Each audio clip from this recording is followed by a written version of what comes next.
whether the 85% reservation of scheduled tribe is excessive. Secondly, whether the reservation given to categories of tribes of Meghalaya are in proportion to their backwardness or not. And 3, whether any change is required in the present proportion.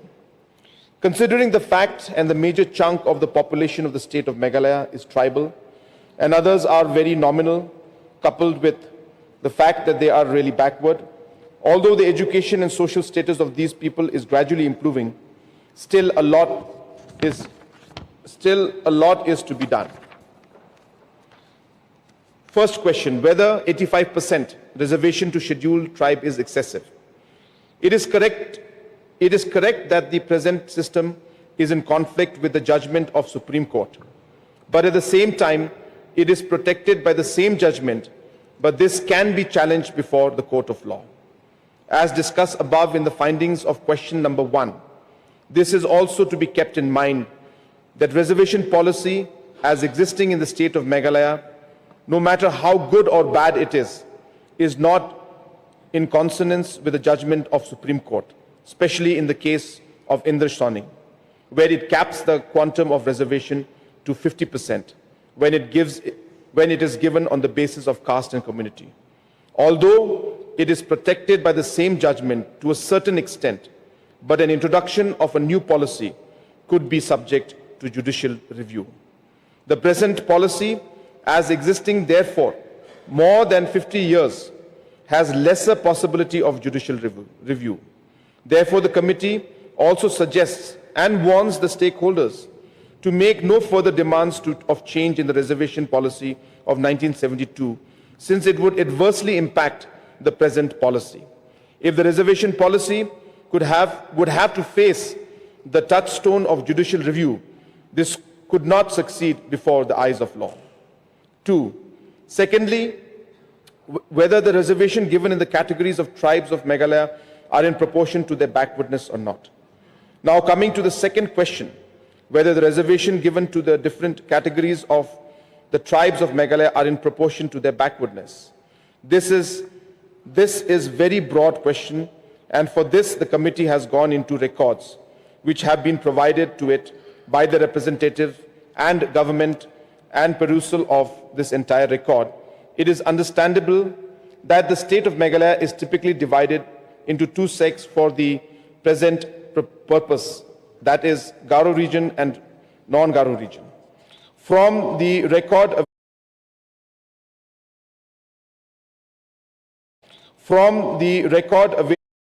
available and the representations made by the people of various walks of life, organizations have not been able to guide the community the reasons or such increase or decrease in the reservation given to these categories. The only argument which has been made by these people is a proportion of population. It is repeatedly enunciated by the Supreme Court that mere population is not a criteria for deciding the percentage of reservation. There are various other criteria for the same, as it has been discussed. Thirdly, whether any change is required in the present proportion. The mandate as given to the committee suggests reaching out to stakeholders and collecting the wish and will of the stakeholders, and suggest changes in the present policy. Therefore, the committee acted upon the mandate and found out that major chunk of stakeholders do not want a change in the present policy. The total representation which was suggestive of this change are 15 in number. Out of these 15 representatives, a few of them have stated that there would be a fair competition between these three tribes. But again, the philosophy of reservation is not based on competition, but the backwardness and other criteria shall be the issue of consideration. None of these people have been able to demonstrate that the backwardness is a reason behind the clubbing of these tribes into one category. Second, 5 people have stated that the population shall be the criteria to decide the proportion of reservation. But as it has been discussed in detail earlier, this argument cannot be accepted.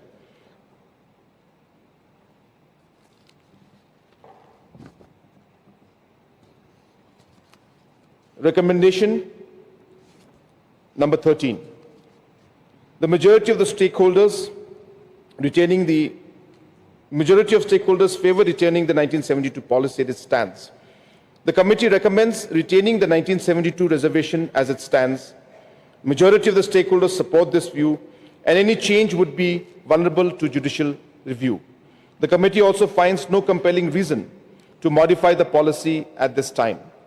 A lot has been achieved by this policy, and a lot more is required to be achieved. A proper implementation and stricter adherence could provide for better results. The policy have been improvised time to time to meet the requirement of time and need of people at large. These recommendations are made in light of legal framework, public opinion, and judicial precedents to ensure that the reservation policy continues to serve its purpose and uplifting backward communities while staying within the bounds of constitutional and judicial guidelines. The committee's recommendations aim to uphold the constitutional principles of affirmative action, address socio-economic backwardness, and ensure that the reservation system continues to serve the needs of the most disadvantaged communities in the state. It emphasizes that any change to the existing system must be carefully considered, keeping in mind legal precedents and the socio-economic reality of the tribes and castes in Meghalaya.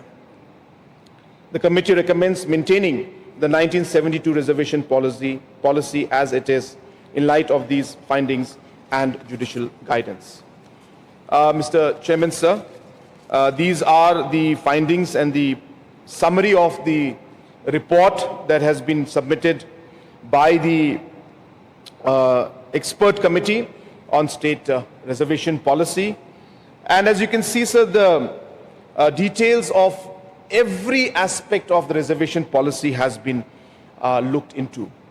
And while as leaders in this august house and representatives of the people, we understand that there are aspirations and desires and demands and needs that are there from different sections and different communities. But while we do that, as a government and as lawmakers, we need to also stand as per the mandate of the law and look at all aspects that are based on proper constitutional aspects and also legal aspects. And therefore, we are examining all these aspects. We have heard out the points that have been made by all the honorable members of the House, and I also would like to echo the thoughts and ideas that have been presented by the Leader of Opposition, that at the end of the day, so we all have stood together as different tribes, as different communities, to fight for the state and to get our state at that point in 1972. And now that we have our state, it is up to us to take that legacy forward. While challenges will always be there, while needs will always be there, we have to remember one very important criteria, that the only way for us to be able to move forward, in spite of all the challenges and hurdles that come, is to stay united, is to be one, is to be people of state of Meghalaya. And that is what we should try and aspire to do. We are aware, sir, that jobs and unemployment is a major issue, not only in our state, but in the rest of the country and the world at large. But as you have seen in numerous presentations that I have made in the past many sessions about why the need to make sure that the economy grows and how the policies and programs have been developed to take forward every single sector with the sole aim of creating more and more jobs.